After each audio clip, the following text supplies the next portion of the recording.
बिस्मिल्लाहिर्रहमानिर्रहीम। अस्सलाम वालेकुम। मैं जलील खान कोलाची, आप मेरे यूट्यूब चैनल देख रहे हैं। गुजरेवाला टेलीविजन के ऊपर आपको ये दिखाया जा रहा है कि खान साहब इस वक्त जेल के अंदर तंग हैं। वो मिन्नतें कर रहा है कि मुझे जेल से बाहर निकालो। वो डील करने के चक्कर में है। इसी वजह से बुशरा बीबी कतर के शहजादे के साथ मुलाकात कर रही है, फलां बंदा फलां के साथ मुलाकात कर रहा है, अलीमा बाजी ये काम कर रही है, खान साहब के बेटे ये काम कर रही है। यानी मुख्तलिफ किस्म के भाषण आपको टेलीविजन पर सुनने को मिलते होंगे। गरीदा फरूकी और इस किस्म के लोग आपको ये भाषण देते हुए नजर आएंगे। असल में हकायक ये हैं कि डॉक्यूमेंट्स लेकर बंदे सामने खड़े हैं खान साहब से कि ये डॉक्यूमेंट्स हैं, हुजूर वाला आप मेहरबानी करके आप बाहर चले जाएं। लेकिन खान साहब बाहर नहीं जा रहा। खान साहब ये कहता है कि ये नवाज शरीफ आपके सामने नहीं बैठा, ये इमरान खान है, ये डील करके नहीं जाएगा। मैं आपको आज की वीडियो में कुछ इंतहाई अहम तरीन चीजें और भी हैं, जिसमें सदर अलवी की DGISI lieutenant general Nadeem Anjum से मुलाकात हुई है। उस मुलाकात के हवाले से मामलात कुछ मजीद बिगड़ गए हैं। वो मामलात क्या है वो आपके सामने रखूंगा, लेकिन थोड़ा सा इसके ऊपर भी डिस्कस कर लेते हैं। हुजूर वाला कुछ सहाफ़ी जो खान साहब के तनकीदी है, असल तो तारीफ वो है जो मुखालिफिन करते हैं। मैं आपको चंद एक के नाम गिनवा देता हूं और वो क्या कर रहे हैं और क्या कह रहे हैं, आपको इस चीज की समझ आ जाएगी। नुसरत जवेद आप जानते हैं, पाकिस्तान तहरीक इंसाफ के बिल्कुल मुखालिफ हैं। वो ये कहते हैं कि खान साहब 1% भी अपने मौक़िफ़ से पीछे नहीं हटे और वो हार नहीं मान रहे। अच्छा, इसके अलावा एजाज सैयद और उमर चीमा बैठकर अपना एक प्रोग्राम करते हैं यूट्यूब के ऊपर। उमर चीमा के मुताबिक खान साहब के इस वक्त आसाब बिल्कुल मजबूत हैं, वो अपने मौक़िफ़ के ऊपर डटा हुआ है, वो 1% भी पीछे हटने को तैयार नहीं है। जबकि मुखालिफिन जिन्होंने खान साहब को जेल के अंदर डाला, उनकी ख्वाहिश ये थी कि खान साहब को जब जेल के अंदर डालेंगे तो बहुत सी चीजें इनसे मनवाएंगे, फिर डील होगी या फिर बहुत कुछ होगा। लेकिन ऐसा कुछ होता हुआ नजर नहीं आ रहा। रात काशिफ अब्बासी के प्रोग्राम में परवेज खटक साहब थे। जब उनसे काशिफ अब्बासी साहब ने यह पूछा कि क्या जिस इमरान खान को आप जानते हैं इमरान खान, वो डील करके जा सकता है, तो इसके जवाब में परवेज खटक साहब ने यह कहा कि नहीं, इमरान खान डील नहीं करेगा। यानी एक ऐसा बंदा जिसको लाया ही इसी वजह से गया है कि उसने तहरीक इंसाफ तोड़नी है, लोगों में मायूसी फैलानी है, वो बंदा भी इस हवाले से कह लीजिए कि खान साहब को पर सवालिया निशान नहीं उठा सकता।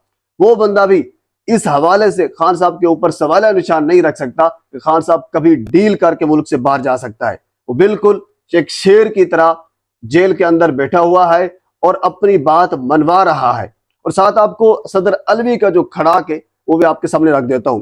सदर अलवी ने आज मुशावरती इजलास तलब किया और इलेक्शन कमीशन के हवाले से ये इजलास था। हो सकता है जब तक ये वीडियो आप तक पहुंचे इलेक्शन की डेट सदर अलवी ने दे दी हो, इस किस्म की खबरें आ रही है। और साथ ही इलेक्शन कमीशन ने अपना इजलास भी बुला लिया है।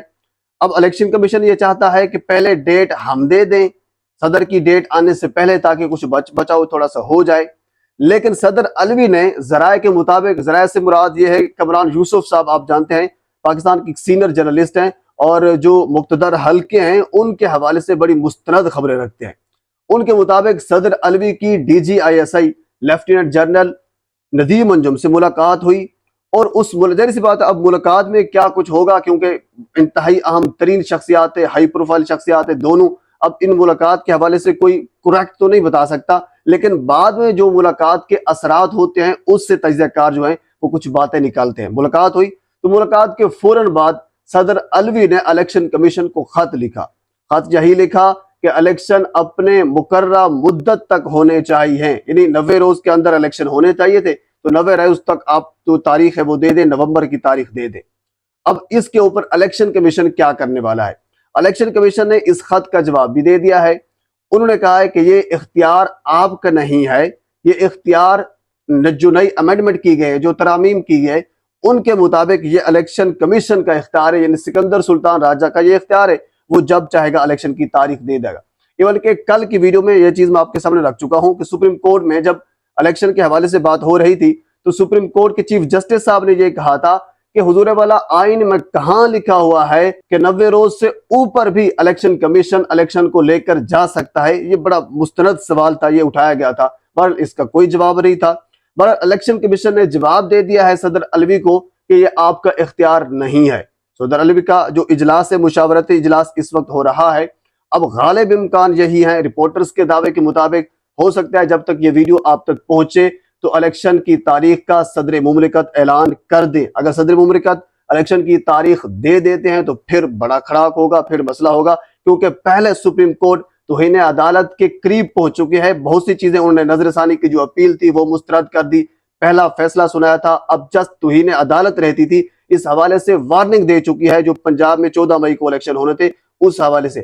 اب ایک اور بڑا بلنڈر کرنے جا رہا ہے الیکشن کمیشن، تو اس حوالے سے پھر وہی تو یہ توہین عدالت ہوگی۔ بہرحال یہ تو کام ہے، ظاہر سی بات ہے، پاکستان کی سیاست ہے اور اس قسم کی پاکستان کی سیاست میں چلتے ہی رہتے ہیں۔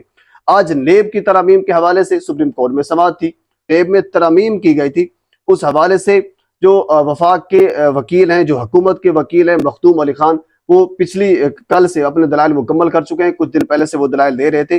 خواجہ حارث جو تحریک انصاف کے جناب علی وکیل ہیں، وہ دلائل دے رہے ہیں۔ اب سماعت اگلے ہفتے تک جو ہے وہ منتقل ہو چکی ہے، اگلے ہفتے تک ملتوی ہو چکی ہے، سوموار کو یا منگل کو اس حوالے سے جو ہے وہ فیصلہ ہوگا۔ بہرحال کچھ ایسے لوگ جنہوں نے اس نیب کی ترامیم کے بعد جن کو فائدہ پہنچا، ان کے کہہ لیجیے کہ ایک رپورٹ یا ان کے نام جو ہے وہ بھی سپریم کورٹ میں جمع کرا دیے گئے ہیں، جن میں شاہد خاقان عباسی ہے، آصف علی زرداری صاحب ہیں، مراد علی شاہ اور بھی بہت سے لوگ ہیں جنہوں نے نیب میں ترامیم کے بعد اپنے آپ کو فائدہ پہنچایا، ان کی رپورٹ سپریم کورٹ میں پہنچا دی گئی ہے۔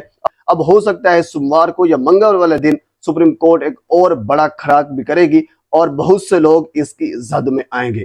اچھا، اس کے علاوہ ایک اور بڑی خبر بھی ہے، وہ ہے لاہور سے۔ آج پرویز الہی کے حوالے سے لاہور ہائی کورٹ میں سماعت تھی، تو چیف جسٹس صاحب نے پوچھا کہ پرویز الہی صاحب کو آج پیش کیوں نہیں کیا گیا، حالانکہ کل پیش کرنا تھا، کل نہیں کیا گیا، پھر آج پیش کرنا تھا، آج پیش نہیں کیا گیا۔ تو اس کے جواب میں آج عدالت نے واضح طور پر یہ کہہ جی کو ایک وارننگ دی ہے، انہوں نے کہا ہے کہ اگر نیکسٹ ٹائم یعنی نیکسٹ جو سماعت ہے پرویز الہی صاحب کو پیش نہ کیا گیا تو پھر ہم ڈی جی نیب کے وارنٹ گرفتاری جاری کر دیں گے۔ تو حضور والا اس قسم کے اگر کھڑاک کریں گے تو پھر یہ لوگ جو ہیں وہ سیدھے ہوں گے۔ ظاہر سی بات ہے، کسی بندے کے یہ رائٹ ہے عدالت کے سامنے ان کو پیش کرنا، اور عدالت اس کو بلا رہی ہے، آپ اس کو پیش نہیں کر رہے، کیوں نہیں کر رہے؟ جو جرم ہے، جو مسئلہ ہے عدالت کے سامنے اس کو پیش کرے، سزا جزا جو بھی ہے بات ختم ہو جائے گی۔ کسی بھی شخص کو عدالت کے سامنے پیش نہ کرنا یہ انسانی حقوق کی وائلیشن ہے، اور پاکستان میں انسانی حقوق کی وائلیشن پہلے بھی بہت سی ہو رہی ہیں، اب بھی ہو رہی ہیں، اور میرے خیال میں ابھی بھی آنے والے چند سالوں میں اس قسم کی وائلیشن جو ہے وہ ہوتی رہے گی، کیونکہ یہ اب تو نارمل ہو چکا ہے۔ بہرحال پاکستان کے سیاسی منظرنامے میں اب تک یہ اپڈیٹ ہے، مزید اس حوالے سے جو کچھ میرے تک پہنچے گا میں بر وقت آپ تک پہنچانے کی کوشش کروں گا۔ ایک مرتبہ پھر آپ سے گزارش ہے میرے چینل کو سبسکرائب کر دیں تاکہ آنے والی ہر انفارمیٹیو ویڈیو آپ تک پہنچ سکے۔ اللہ حافظ۔